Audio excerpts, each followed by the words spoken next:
antes de começar o vídeo, eu já tenho para te dizer que nós temos uma notícia muito boa, aliás, duas notícias muito boas, e uma muito ruim, que o Flamengo vai ter que saber lidar e contornar, especialmente porque nós vamos ter aí a Copa América e os amistosos do Brasil, e até mesmo com relação a próprias eliminatórias da Copa do Mundo. Então isso vai ser um probleminha pro Flamengo, né? Mas temos muito mais a comemorar e agradecer do que a reclamar. Bom, antes de começar o vídeo, já te peço, se inscreve no canal. É a principal coisa que eu preciso. Bom, o Flamengo venceu o Fluminense, todos sabemos. O Flamengo jogou muito bem. Foi um jogo em que o placar de 2-0 não representa o que foi a partida. Que o Flamengo dominou o Fluminense do início ao fim, todos sabemos. Digamos que depois daquele gol que o Fluminense faz, que está muito bem impedido, muito bem anulado, o Flamengo acorda para a partida. O Flamengo vinha jogando bem, vinha controlando, mas cometeu um deslize. Cometeu aí uma derrapada e foi prontamente punido. O que indica que nos times da Série A não dá para brincar. Se o Flamengo bobear, vai tomar gol, sim.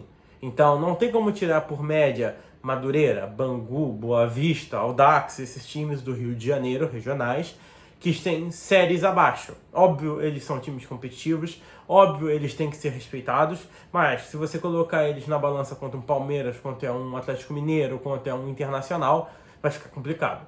Então, o adversário mais impactante do Flamengo dentro do Rio, obviamente que é o Fluminense. E o Fluminense se provou ineficaz contra o Flamengo.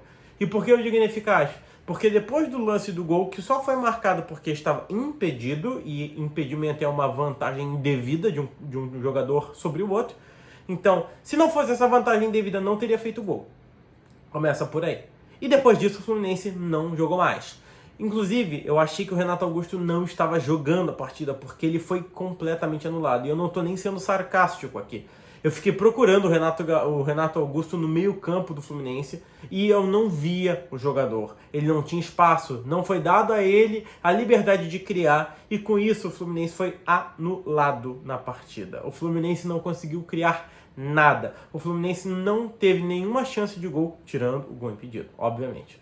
E o Flamengo fez o que bem entendia com o Fluminense. Eu acho que existem coisas melhores que o Flamengo poderia melhorar. Eu acho muito mesmo que o Flamengo precisa organizar as infiltrações de bola e o jeito com que vai chutar no gol, o jeito com que a bola vai sobrar. O Flamengo está muito displicente nesse quesito. O Flamengo aproveita pouquíssimos rebotes e está infiltrando às vezes com muita displicência, bolas que você sabe que não vai chegar, dá uns chutões assim, em vez de trabalhar a bola. Tem jogadas que saem de jogadas trabalhadas que são muito bonitas, tais quais o segundo gol do Flamengo. Ah, mas o goleiro do Fluminense falhou. Problema dele. O mérito do Flamengo de construir a jogada e finalizar foi perfeito. A finalização foi forte e talvez isso tenha acarretado na falha do Fábio. Bom, o Flamengo vence o Fluminense num primeiro gol de aproveitamento de centroavante, e é por isso que eu digo que não dá para criticar o Pedro, porque se fosse o Gabigol não estaria naquela posição, não estaria, porque não é ofício do Gabigol ficar 100% na área como o Pedro faz. E o segundo gol, uma jogada coletiva, o que mostra o engrandecimento e evolução do Flamengo. Essa é uma notícia boa, o Flamengo está aprendendo a jogar coletivamente. A segunda notícia boa para o Flamengo é que o Tite achou o lugar do De La Cruz. O De La Cruz está destruindo desde a partida contra o Boa Vista. Ele joga muito bem como meia de criação, joga, mas ele como segundo volante é um monstro. Você pega o mapa de calor e os toques na bola que o De La Cruz deu contra o Boa Vista e contra o Fluminense, e o cara ocupa o campo de ataque inteiro. Isso é uma anomalia, isso é irreal. O cara joga o campo inteiro do Fluminense, o campo inteiro do Boa Vista. É lateral, é lado esquerdo, é meio campo, é dentro da área, é na pequena área, é na lateral direita, é na ponta direita. O cara faz tudo. Ele fica tirando a zaga do Fluminense, ele fica fazendo facão, ele fica infiltrando bola. E outro ponto, o cara fez 82 passes, dos quais a maioria vertical, a grande maioria vertical. Ele só errou 2 desses passes. Então, essa é a segunda boa notícia. O Flamengo está conseguindo encontrar jogadores bons em posições que ele está carente. E isso me leva à notícia ruim.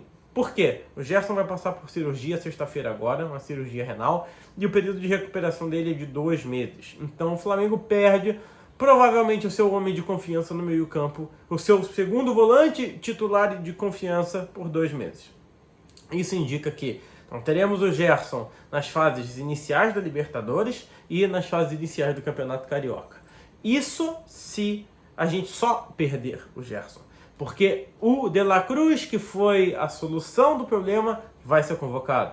O Pulgar, que é o outro jogador que faz a volância, vai ser convocado. O Arrascaeta, que em teoria seria o cara que ficaria, né, responsável por toda a criação do Flamengo, mesmo com a saída do De La Cruz e do Pulgar, vai ser convocado. Então, começa a ficar difícil a vida do Flamengo nesse começo de Campeonato Brasileiro e começo de Libertadores, justamente pela Copa América. Eu avisei sobre isso nos vídeos anteriores, eu avisei que a diretoria do Flamengo fazia um bom serviço em contratar bons jogadores, mas que ela deveria se atentar aos jogadores que são selecionáveis, que são convocados.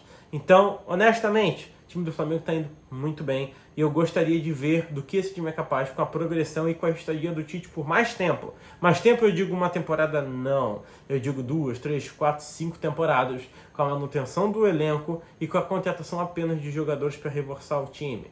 Bom, e com relação a reforços, já que eu toquei no assunto, olha, eu não vou nem aprofundar. Nós temos aí um burburinho de que o Flamengo está próximo de acertar a contratação do Léo Ortiz. Mas esse burburinho já existe, há muito tempo. Então, assim, eu não vou ficar passando informações falsas ou criando expectativas irreais para você que me assiste, que confia no meu trabalho.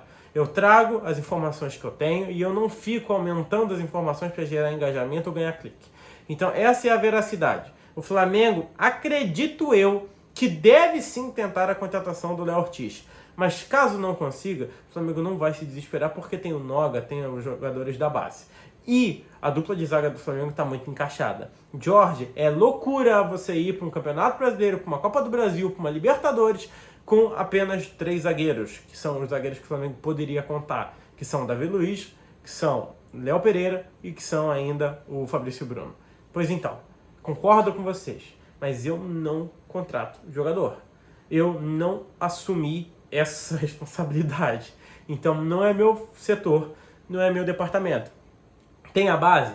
Tem, mas até que ponto que podemos contar com jogadores da base em jogos grandes? Essa informação eu não sei. Quando o menino foi exigido, ele falhou e foi o único gol que o Flamengo tomou durante toda a temporada. Então assim, será que esses rapazes, esses garotos da base estão sendo treinados com essa mentalidade de jogar no profissional, de substituir jogadores titulares no caso de lesão ou de convocações para jogos importantes? Porque é bem possível que o Léo Pereira seja convocado pelo Dorival. Ele está jogando muita bola. Então pode ser que o Flamengo tenha uma dupla de zaga por 9 jogos, Davi Luiz e Fabrício Bruno. E o Davi Luiz a gente sabe, não é nenhum menino. Então às vezes se lesiona, às vezes faz conteúdo de carga. E aí? Quem que vai ser esse zagueiro adjacente? Esse zagueiro que vai suprir a demanda? Vai ser um rapaz da base? Sim. Vai ter um experiente Fabrício Bruno do lado dele? Vai ter. Mas jogando contra times muito experientes, como uma Libertadores, será que vai dar conta? Será que vai ser o suficiente? Esses são os meus questionamentos. Mas eu confio bastante nessa delegação do Tite, eu confio muito no trabalho dele, e eu espero realmente que o Flamengo faça um acordo com um bom zagueiro, ou que tenha de fato a responsabilidade de subir um zagueiro da base que dê conta do recado. Bom, esse é o vídeo, se inscreve e dá like. Fui!